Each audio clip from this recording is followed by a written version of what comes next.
Britney Spears is engaged and there's talk of a premarital agreement. Can she even get married and do a prenup while she's under a conservatorship? Well, let's break it down. My name is Christopher Melcher. I'm a California attorney, and one of my highest specialties is premarital agreements. I have drafted or fought over the largest premarital agreements in California, and after spending so much of my career on that topic, I would be happy if I never had to draft another one. It's not that I don't like premarital agreements. I think that she should have one if she gets married, but it's the process in which they're made that can be distasteful and even harm the relationship. I will discuss at the end of this video how California law disfavors premarital agreements, and ones that were made in 2002 or later are now presumptively void. Before we get into those details, can Britney even be married? She's under a conservatorship, and she said in one of her court statements that she didn't believe that she could be married. Well, Probate Code Section 1900 says that an imposition of a conservatorship, even one over her person, does not affect her capacity to marry. So yes, she can marry, but she didn't understand that. And it may be because she had this court-appointed attorney, not one of her own choosing. Now that she has an attorney that's representing her properly, she understands that she can be married and she's moving forward on that. But how can she plan a wedding when she doesn't have control of her finances and she can't make a contract? Because those rights are taken away from her, invested in her father right now. So if he doesn't approve of this marriage, he's not going to sign any contracts with a caterer or a venue. She's not going to be able to pay for things like flowers and other things that people do when they're planning a wedding. So that would be an obstacle. She either have to get his approval or go to court to order him to release the funds. I did a video with that surprise witness recently on her channel, and she noted the inconsistency where the law says that Britney can be married, which involves significant rights and obligations, but Britney can't enter into a simple contract with a caterer. It makes no sense, but it's just the way it is under conservatorship law. A premarital agreement is a contract, and Britney Spears does not have the right to make a contract right now because of this conservatorship that's been placed on her. Her dad would have to sign the contract and negotiate it, and it would be really creepy for that to happen. I assume Britney Spears is going to wait for the conservatorship to be over and then negotiate and sign the premarital agreement herself. So what about this premarital agreement?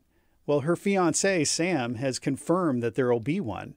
In a social media post, Sam wrote, "Thank you everyone who is concerned about the prenup. Of course, we're getting an ironclad prenup to protect my Jeep and shoe collection in case she dumps me one day." Well, I like his sense of humor, and he seems like a great guy, has no interest in her money, and is marrying for love. But it's difficult to be in his position. When you're marrying somebody who has significant wealth, you don't want to make that other person feel that you're wanting to marry them as a result of money. So oftentimes, the person will sign a premarital agreement saying, hey, I don't want anything. It's a sign of commitment to their relationship, but it really can harm them. And honestly, we're talking mostly about women historically marrying men who had the money and signing these premarital agreements that provide nothing to them. Is it fair to get nothing in the event a marriage ends in divorce? Well, maybe. Depends on how long the marriage lasted and whether they had kids and the reasons maybe why it ended. But what if the marriage lasts a long time and there were children and a lot of sacrifices were made? I really don't think it's fair for somebody to get nothing at the end of that type of marriage. Or worse, what if one spouse dies happily married? Well, surely that deceased spouse would want the surviving spouse to get something, but we see these prenups that say, no, you get nothing. And I really wonder if that aligns with what their intentions are, and if they ever thought those things through. Britney needs to protect her wealth, especially coming out of this abusive conservatorship, and she also needs to protect her children. But that doesn't mean that Sam should get nothing. Marriage is a partnership, and just because one spouse has the money or earns the income doesn't mean that the other partner is unequal. And one good thing about a premarital agreement is that it forces couples to talk about their financial expectations before going into a marriage. People rarely do that and then find out later on that maybe one's a saver and the other's a spender, or maybe one thought that upon marriage all their property would just be joint, and then they're realizing, no, that's not true.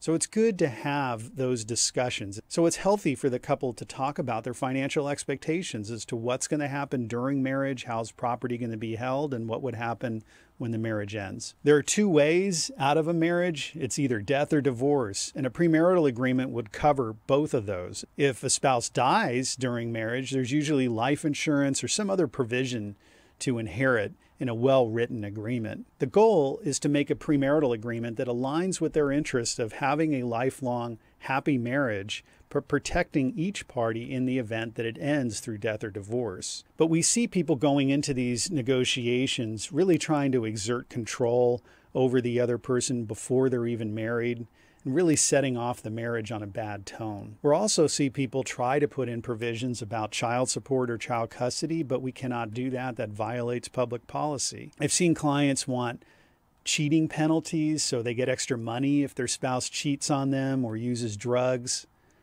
I've also seen clients ask for provisions about how many times that they're going to have sex during the relationship. None of that can be in the agreement, and it's just super weird. And if somebody wants that kind of stuff in an agreement, they really shouldn't be married. Now, as I mentioned at the beginning of the video, premarital agreements are hard to enforce now in California. They're disfavored. And we have baseball player Barry Bonds to thank for that. Barry Bonds presented an awful, onerous premarital agreement to his fiancee's son right before the marriage.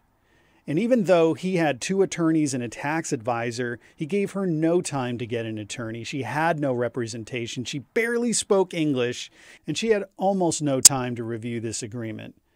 But dutifully, she signed it, as many people do. They were married for 6 years, had 2 children, and on divorce, there was nothing there for her other than child support and alimony, meaning that none of the income that he earned during marriage, which was substantial, was shared. It was all his property according to the premarital agreement. Well, she didn't like that, and she challenged it in court, and it went all the way up to the California Supreme Court, our highest court.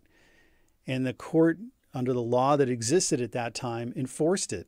It said a contract's a contract. Son signed it. There was no requirement that she had counsel. There was no requirement that anyone explain it to her. And hey, lady, you signed it, and you're responsible for living under it. Well, our California legislature did not like that and immediately changed the law in California so that effective January 1, 2002, any agreement that's made on or after that date is presumed to have been signed involuntarily unless the proponent of the agreement proves a bunch of facts to show that it should be enforced. Those factors include independent counsel, a 7-day waiting period, and a whole bunch of other things in there that are very hard to prove. And that's why the agreements that I do are 40 pages long.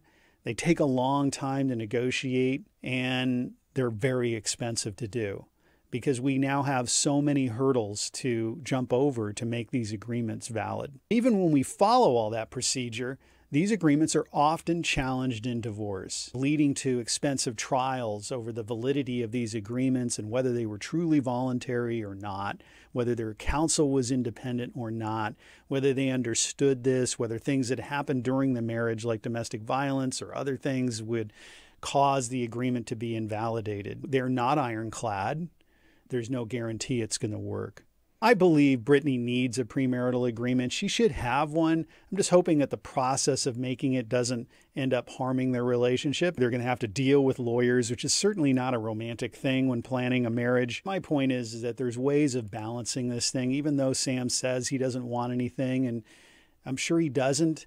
He should be protected. I think there is a way of balancing Britney's need to protect herself and the children while also providing for Sam for the support and love that he's going to provide and hopefully a very, very long marriage. Hey, thanks for all your support for the channel, and I'll see you next time.